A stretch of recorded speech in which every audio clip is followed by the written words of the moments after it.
Hello guys, welcome back to the channel and welcome back to elite wrestling. तो guys आज इस video में भी मेरे पास आपके लिए AEW से रिलेटेड बहुत बड़े और बहुत सारे अपडेट्स हैं और आज इस वीडियो में हम जानने वाले हैं कि क्या NJPW के सुपरस्टार केंटा AEW कंपनी में आने वाले हैं या नहीं, क्या रही इस हफ्ते की AEW और NXT की व्यूअरशिप। नेक्स्ट वीक AEW को बहुत ही टफ कंपटीशन मिलने वाला है। यंग बक्स ने भी इस साल के PWI टॉप 50 टैग टीम्स की लिस्ट में टॉप 10 टैग टीम्स में न आने के ऊपर अपने थॉट शेयर किए हैं और हमें पॉसिबली बहुत ही जल्द AEW कंपनी में बहुत सारे डेब्यूज देखने को मिल सकते हैं। जिन सारी अपडेट्स के ऊपर आज इस वीडियो में हम बात करने वाले हैं। तो गाइज ये सब अपडेट्स जानने के लिए ये वीडियो एकदम आखिर तक देखना और अब ज्यादा देर ना लगाते हुए चलिए वीडियो शुरू करते हैं। और गाइज सबसे पहले बात करते हैं इस हफ्ते की AEW और NXT की व्यूअरशिप की। तो गाइज मैंने आपको बताया था कि इस हफ्ते यूएसए में थैंक्सगिविंग फेस्टिवल चल रहा था, इसीलिए हमें इस हफ्ते की AEW और NXT की व्यूअरशिप काफी लेट जानने को मिली है और हाल ही में इस हफ्ते के इन दोनों ही शोज की व्यूअरशिप सामने आ चुकी है। पर मैं हमेशा की तरह ही आपको इन दोनों ही शोज की इस वीक की व्यूअरशिप बताने से पहले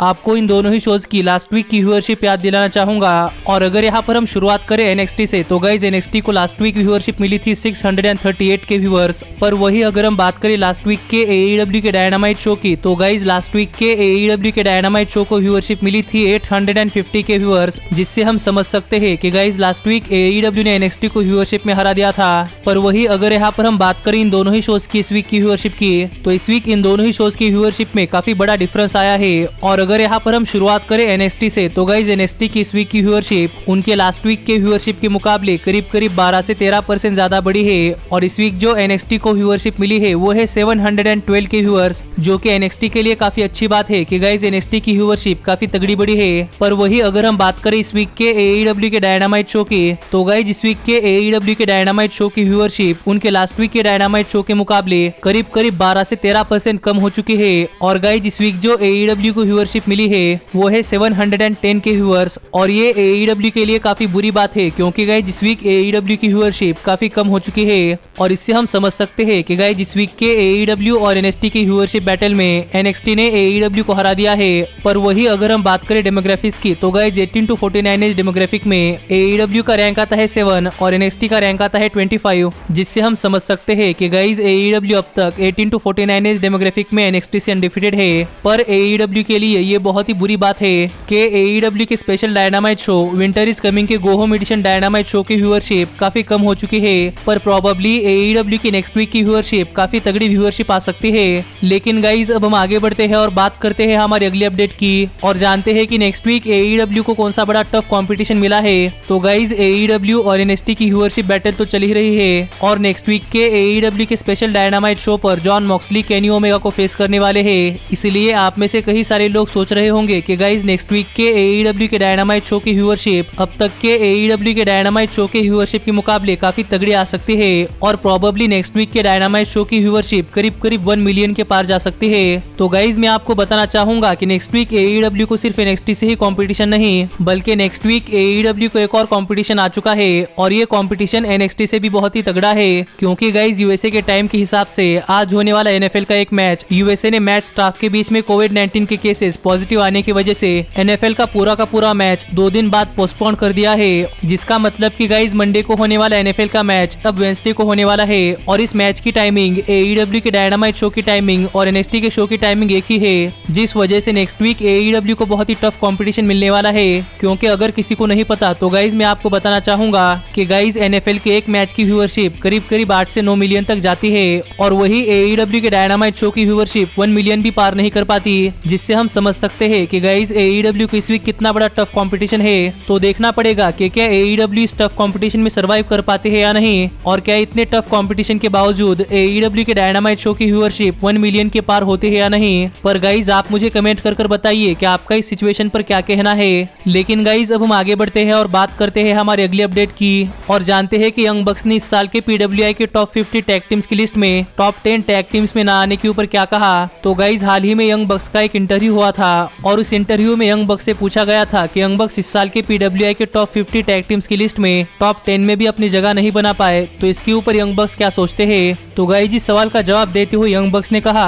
कि यंग बक्स अब तक किसी भी रैंकिंग में टॉप 10 में रहे हैं, पर इस साल के PWI टॉप 50 टैग टीम्स की लिस्ट में यंग बक्स टॉप 10 में भी नहीं आ पाए। तो इससे यंग बक्स ज्यादा सरप्राइज नहीं है क्योंकि उन्हें भी पता है कि उनका ये साल किस तरीके से गुजरा है और यही आगे बात बात करते हुए यंग बक्स ने कहा कि यंग बक्स ने इस साल के उनके most of the important matches हारे हैं, इसलिए प्रोबेबली यंग बक्स इस साल के टॉप 50 टैग टीम्स की लिस्ट में टॉप 10 में नहीं आ पाए। पर अगर केफेब छोड़कर देखा जाए तो मैट जैक्सन ने कहा कि इस साल का यंग बक्स का मोटिव यही था कि इस साल यंग बक्स को उनके कंपनी के सभी टैग टीम्स को ओवर दिखाना है। इसलिए यंग बक्स ने खुद से कहा था कि इस साल यंग बक्स अपना हर एक बड़ा मैच हारने वाले हैं, जिससे कि निक जैक्सन और मैट जैक्सन को ऑलमोस्ट पता था कि इस साल यंग बक्स पीडब्ल्यूआई के टॉप 50 टैग टीम्स की लिस्ट में टॉप 10 में भी नहीं आ पाएंगे, जिस वजह से यंग बक्स नाराज नहीं है। पर आगे यंग बक्स ने कहा कि प्रोबेबली नेक्स्ट ईयर हमें यंग बक्स पीडब्ल्यूआई के टॉप 50 टैग टीम्स की लिस्ट में टॉप 5 में देखने को मिल सकते हैं, जिससे हम समझ सकते हैं कि गाइज अगला साल प्रोबेबली यंग बक्स के लिए काफी बड़ा साल हो सकता है। जिसके ऊपर आप क्या सोचते हैं ये आप मुझे कमेंट कर बताइए। लेकिन गाइज अब हम आगे बढ़ते हैं और बात करते हैं हमारे अगले अपडेट की और जानते हैं कि क्या हमें एईडब्ल्यू में बहुत सारे बड़े बड़े सुपरस्टार्स का डेब्यू देखने को मिलने वाला है या नहीं। तो गाइज करंटली एईडब्ल्यू को लेकर बहुत सारे रूमर्स आ रहे थे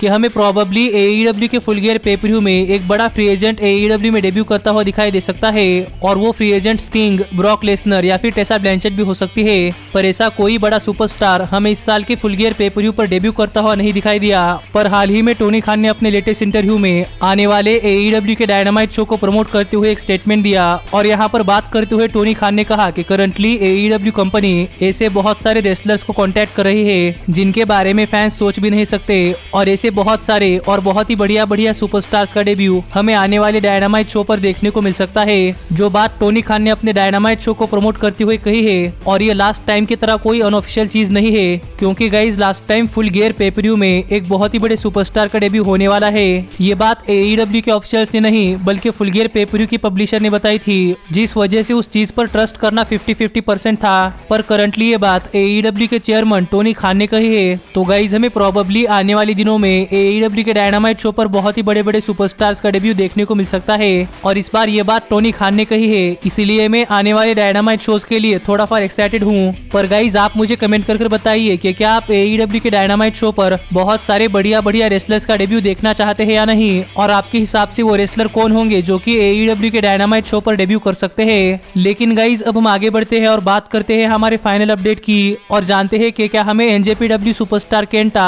जिन्हें आप डब्ल्यूडब्ल्यूई में हिडेयू इतामी के नाम से भी जानते थे, क्या वो हमें एईडब्ल्यू के डायनामाइट शो पर डेब्यू करते हुए दिखाई दे सकते हैं या नहीं। तो गाइज मैंने आपको इससे पहले के अपडेट में ही बताया था कि टोनी खान ने कहा है कि हमें आने वाले दिनों में एईडब्ल्यू के डायनामाइट शो पर बहुत ही बड़े बड़े डेब्यू देखने को मिल सकते हैं। जिसके बाद करंटली केंटा को लेकर बहुत सारे रूमर्स है कि गाइज हमें केंटा आने वाले दिनों में एईडब्ल्यू के डायनामाइट शो पर देखने को मिल सकते हैं, क्योंकि गाइज मैंने आपको बताया था कि केंटा आईडब्ल्यूजीपी यूनाइटेड स्टेट चैंपियनशिप के लिए नंबर 1 कंटेंडर है और करंटली आईडब्ल्यूजीपी यूनाइटेड स्टेट चैंपियन कोई और नहीं बल्कि एईडब्ल्यू के world heavyweight champion John Moxley है, जिनके ऊपर हाल ही में 2 हफ्ते पहले अटैक हुआ था। पर हमें ये नहीं पता कि जॉन मॉक्सली के ऊपर किसने अटैक किया था और हाल फिलहाल में जॉन मॉक्सली के अटैकर को लेकर ये भी रूमर्स आ रहे हैं कि गाइज जॉन मॉक्सली के ऊपर अटैक किसी और ने नहीं बल्कि एनजेपीडब्ल्यू सुपरस्टार केंटा ने किया था, क्योंकि केंटा जॉन मॉक्सली के खिलाफ आईडब्ल्यूजीपी यूनाइटेड स्टेट चैंपियनशिप के लिए एक मैच चाहते हैं। इसीलिए माना ऐसा जा रहा है कि गाइज केंटा ने जॉन मॉक्सली के ऊपर अटैक किया था, जिस वजह से मैंने केंटा का प्रोफाइल चेक किया तो गाइज करंटली केंटा ने अपने ट्विटर हैंडल पर एक वीडियो शेयर किया है, जिस वीडियो में केंटा एरोप्लेन में बैठकर ट्रैवल कर रहे हैं और ये वीडियो केंटा ने जॉन मॉक्सली के ऊपर हुए अटैक के बाद ही पोस्ट किया था।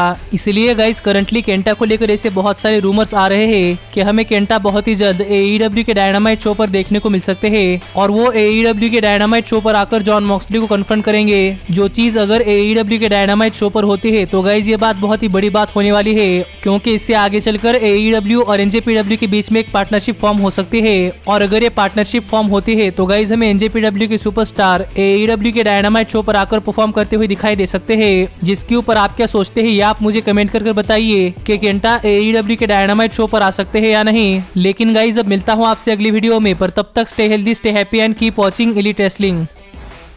Hey, did you like that video? Click the screen for more. And where do you think you're going? Check out our official merchandise page and to support the entire cast. And thanks so much for being the elite. The